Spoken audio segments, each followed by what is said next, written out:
आज के इस वीडियो में हम भारतीय संविधान से कवर करेंगे भारतीय संसद। इस टॉपिक से हम 40 क्वेश्चंस कवर करेंगे। सारे क्वेश्चंस काफ़ी ज़्यादा इंपॉर्टेंट है और कई बार एग्जाम में पहले भी रिपीट हो चुके हैं, तो आपको वीडियो को ध्यान से पूरा ज़रूर देखना है। ये टॉपिक आज आपका अच्छी तरह से कवर हो जाएगा। और लास्ट में क्वेश्चन भी पूछा है मैंने आप सभी लोगों से, जिसका आंसर आपको कमेंट करके बताना है। तो चलिए शुरू करते हैं फर्स्ट क्वेश्चन से। फर्स्ट क्वेश्चन है, भारतीय संसद के कितने सदन हैं? अब गैस कीजिए, भारतीय संसद के कितने सदन हैं? इसका करेक्ट आंसर क्या होगा? आंसर होगा ऑप्शन बी वाला, 2 इसके सदन हैं। देखिए यहाँ पर मैंने एक चार्ट बना रखा है। अनुच्छेद 79 के तहत संसद को गठित किया जाता है, जिसमें लोकसभा, राष्ट्रपति और राज्यसभा होता है। संसद के 3 महत्वपूर्ण अंग हैं, ध्यान दीजिएगा, 3 महत्वपूर्ण अंग हैं, जैसे लोकसभा, राष्ट्रपति और राज्यसभा, ये इसके अंग है। लेकिन अगर बात करें हम सदन की, तो 2 ही सदन होते हैं, एक है लोकसभा और दूसरा है राज्यसभा। ठीक है, ये 2 इसके संसद के सदन हैं। चलिए अगला सवाल देखिएगा, संसद का लोकप्रिय सदन कौन सा है? संसद का लोकप्रिय सदन कौन सा है? लोकसभा है। यहाँ पर जो हमने चार्ट देखा था, इसे अगर आप ध्यान से देखिए, यहाँ पर मैंने बहुत सारे पॉइंट्स लिखे हुए हैं। देखिए जो लोकसभा है, लोकसभा की बात करते हैं हम, लोकसभा प्रथम और निम्न सदन कहलाता है। लोकसभा को प्रथम और निम्न सदन कहते हैं और लोकप्रिय सदन भी कहते हैं। ये विघटित होता है, इसे विघटित किया जा सकता है। ठीक है, और अगर हम बात करते हैं राज्यसभा की, तो राज्यसभा जो है यह स्थायी होता है, स्थायी होता है, और राज्यसभा को द्वितीय और उच्च सदन कहते हैं। ये सारे पॉइंट्स याद रखिएगा, इन्हीं से ही जुड़े हुए क्वेश्चंस आपको आगे देखने के लिए मिलेंगे। अगला सवाल देखिएगा, संसद के किस सदन को प्रतिनिधि सभा भी कहा जाता है? बहुत सारे नाम हैं, बहुत सारे नाम हैं। उत्तर क्या होगा? उत्तर होगा ऑप्शन ए वाला, लोकसभा को। लोकसभा को प्रतिनिधि सभा के नाम से भी जाना जाता है। जितने भी ये नाम हैं सब आपको याद रखने हैं। नेक्स्ट क्वेश्चन है, भारत की संघीय व्यवस्थापिका को किस नाम से भी जाना जाता है? इसे और किस नाम से भी जानते हैं? इसे हम संसद के नाम से भी जानते हैं, इसे हम संसद के नाम से भी जानते हैं। अगला सवाल देखिएगा, संसद का स्थायी सदन कौन सा है? स्थायी सदन कौन सा है? हमने जो पहले एक चार्ट देखा था उसमें देखा है कि स्थायी सदन किसे कहते हैं। बताइए, स्थायी सदन राज्यसभा को कहते हैं। किसे कहते हैं? राज्यसभा को। ये स्थायी है, इसको विघटित नहीं किया जा सकता। विघटित किसको करते हैं? लोकसभा को कर सकते हैं। अगला सवाल है, भारतीय संसद में शामिल है, भारतीय संसद में, मैंने बताया था आपको, जो भारतीय हमारा संसद है ये 3 इसके अंग होते हैं, 3 अंग है, जैसे लोकसभा, राज्यसभा और राष्ट्रपति। चलिए अगला सवाल देखिएगा। अगला सवाल है, निम्नलिखित में से कौन संसद का अनन्य भाग नहीं है? भाग नहीं है इसमें से वह कौन सा है? देखिए, संसद हमारा 3 अंग से मिलकर बनता है, एक है राष्ट्रपति, लोकसभा और राज्यसभा। क्या उपराष्ट्रपति से मिलकर बनते हैं? नहीं, यह इसका अंग नहीं है, ये इसका अंग नहीं है। ठीक है, तो संसद का अनन्य भाग नहीं है, वह कौन सा है? राष्ट्रपति। उत्तर हो जाए उपराष्ट्रपति, उत्तर हो जाएगा उपराष्ट्रपति। अगला सवाल है, भारत के संविधान में कहा गया है कि भारत की संसद के 3 अंग होते हैं। इनमें से एक अंग है लोकसभा, दूसरा अंग है राज्यसभा, और जबकि तीसरा अंग कौन सा है? बताइए, इसका उत्तर आप दीजिए। उत्तर क्या होगा? उत्तर होगा ऑप्शन ए वाला, राष्ट्रपति। 3 इसके अंग हैं। ये सारे क्वेश्चंस आ चुके हैं कई बार एग्जाम में। नेक्स्ट क्वेश्चन है, भारतीय संविधान के किस अनुच्छेद में कहा गया है कि संघ के लिए एक संसद होगी जो राष्ट्रपति और 2 सदनों से मिलकर बनेगी? बताइए, इसका उत्तर आप दे सकते हैं। यह क्वेश्चन भी मैंने करवाया है, शुरू में ही हमने एक पॉइंट देखा था। आंसर क्या होगा? आंसर होगा ऑप्शन बी वाला, अनुच्छेद 79।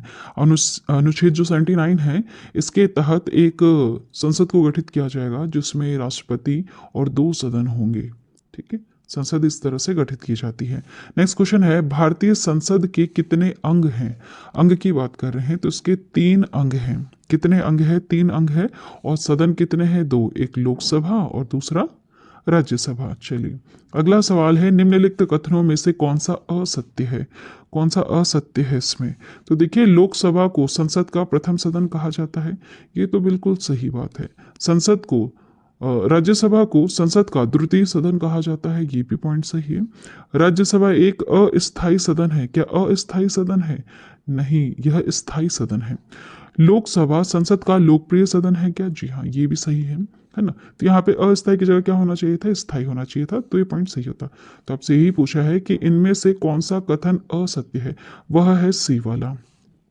बाकी ये पॉइंट्स भी आप ध्यान दीजिएगा ताकि ये टॉपिक आपका अच्छी तरह से कवर हो जाए। नेक्स्ट है, निम्नलिखित कथनों में से कौन सही है? इसमें से सही कौन सा आपको यह बताना है।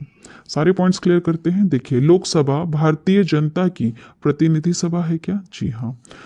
राज्यसभा संसद का उच्च सदन है क्या? जी हाँ। राज्यसभा राज्यों का प्रतिनिधित्व करता है, जी हाँ करता है। तो देखिए उत्तर होगा ऑप्शन डी वाला, उपयुक्त सभी। ये सारे सही हैं, है ना। ये पॉइंट याद रखिएगा, राज्यसभा राज्यों का प्रतिनिधित्व करता है। चलिए अगला सवाल है, संसद का निम्न सदन एवं उच्च सदन इसमें से कौन सा है? इसमें से कौन सा है? पहले निम्न, उसके बाद उच्च सदन आपसे पूछा है। तो निम्न कौन सा है? लोकसभा है। और उच्च कौन सा है? राज्यसभा है। आई होप अब आप बहुत सारे क्वेश्चन के आंसर खुद भी कवर कर पा रहे होंगे। नेक्स्ट है, संसद को भंग करने के लिए कौन सक्षम है? कौन है? राष्ट्रपति। ठीक है, संसद को कौन भंग कर सकते हैं? पावर किसके पास है? राष्ट्रपति के पास यह पावर है। नेक्स्ट क्वेश्चन है, संसद के दो क्षेत्रों के बीच अधिकतम कितना अंतराल दिया जा सकता है? उत्तर क्या होगा इसका? उत्तर होगा इसमें से ऑप्शन सी वाला, 6 महीने का अंतराल दिया जा सकता है। नेक्स्ट क्वेश्चन है, संसद के कितने सत्र होते हैं? संसद के कितने सत्र होते हैं? उत्तर क्या होगा इसका? देखिए, संसद के सारे सत्र होते हैं, जैसे बजट सत्र, मानसून सत्र, शीतकालीन सत्र। उत्तर होगा ऑप्शन डी वाला, उपयुक्त सभी। ये सारे संसद के सत्र हैं। अगला सवाल है, भारतीय संसद के दोनों सदनों की संयुक्त बैठक किस संबंध में होती है? उत्तर क्या होगा इसका? ऑप्शन ए वाला, संविधान संशोधन विधेयक के तहत। जब यह करना होता है, संविधान में कोई संशोधन करना होता है, ऐसा कोई विधेयक आता है, तब दोनों सदनों की संयुक्त बैठक की जाती है। अगला सवाल है, साधारण विधेयक से संबंधित गतिरोध को दूर करने के लिए संसद के दोनों सदनों की संयुक्त बैठक कौन बुलाता है? परमिशन किसके पास है? अगर संयुक्त बैठक बुलानी है तो इसकी पावर होती है हमारे राष्ट्रपति के हाथ में। ठीक है। अगला सवाल है, लोकसभा व राज्यसभा की संयुक्त बैठक कब होती है? इसमें से क्या होगा उत्तर? कब होती है? तो देखिए, लोकसभा एवं राज्यसभा में मतभेद होने पर दोनों की बैठक बुलाई जाती है। इसका अर्थ क्या हुआ? देखिए, वैसे जब राष्ट्रपति बुलाते हैं तभी बैठक की जाती है, लेकिन यहाँ पर उत्तर सही क्या होगा? ऑप्शन बी वाला। लोकसभा और राज्यसभा में जब मतभेद हो जाता है किसी चीज़ को लेकर, जैसे आपको पता होगा, पहले मैंने बताया था कि कोई बिल आता है, वो लोकसभा राज्यसभा से पास होता है, उसके बाद हमारे जो राष्ट्रपति हैं वो उस पर सील लगा देते हैं, साइन कर देते हैं, हामी भर देते हैं कि हाँ, इस बिल को विधेयक या कानून बना देना चाहिए। उसके बाद ही कोई कानून हमारे देश में लागू होता है। लेकिन अगर ऐसी कोई सिचुएशन आती है जब लोकसभा और राज्यसभा के बीच में मतभेद हो रहा होता है, तो इनकी संयुक्त बैठक बुला दी जाती है। ठीक है, संयुक्त बैठक बुला दी जाती है क्योंकि बिल को पास कराना होता है। अगला सवाल है, संसद के दोनों सदनों के साथ साथ बैठने पर निम्न होता है। क्या होता है दोनों के बैठने पर? एक बिल जिस पर दोनों सदन सहमत ना हो उस पर विचार करना और पास करवाना होता है। ठीक है, दोनों को क्यों बिठाया जा रहा है? ताकि दोनों वहां पर बहस कर ले अच्छी तरह से, उसके बाद विचार विमर्श करने के बाद इसको पास कर दें। चलिए अगला सवाल देखिएगा, यदि किसी सामान्य विधेयक पर राज्यसभा और लोकसभा के बीच गतिरोध आता है तो उसका समाधान कौन करेगा? उसका समाधान कौन करेगा? संसद का संयुक्त सत्र करेगा। संसद का संयुक्त सत्र, संयुक्त सत्र का अर्थ वही हुआ कि राज्यसभा और लोकसभा को एक साथ मिलकर बैठना चाहिए और विचार विमर्श करके उस बिल को पास करना चाहिए। अगला सवाल है, स्वतंत्र भारत के संसदीय इतिहास में अभी तक कितनी बार संयुक्त बैठक अधिवेशन बुलाई गई है? ऐसा कितनी बार हुआ है? ऐसा 3 बार हुआ है। अभी तक ऐसा 3 बार हुआ है। चलिए अगला सवाल देखिएगा, क्या राष्ट्रपति या उपराष्ट्रपति कभी संयुक्त अधिवेशन की अध्यक्षता करते हैं? क्या इसकी अध्यक्षता ये करते हैं? नहीं, कभी नहीं, ये इसकी अध्यक्षता नहीं करते हैं।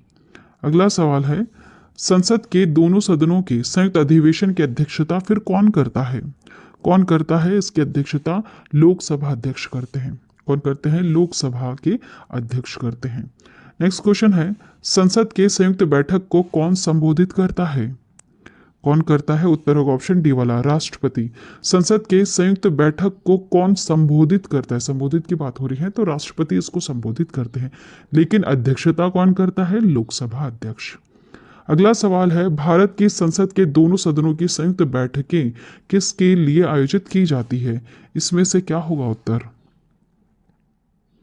उत्तर होगा ऑप्शन डी वाला, उस विधेयक पर विचार करने तथा उसे पारित करने के लिए जिस पर दोनों में मतभेद हो, दोनों में मतभेद हो।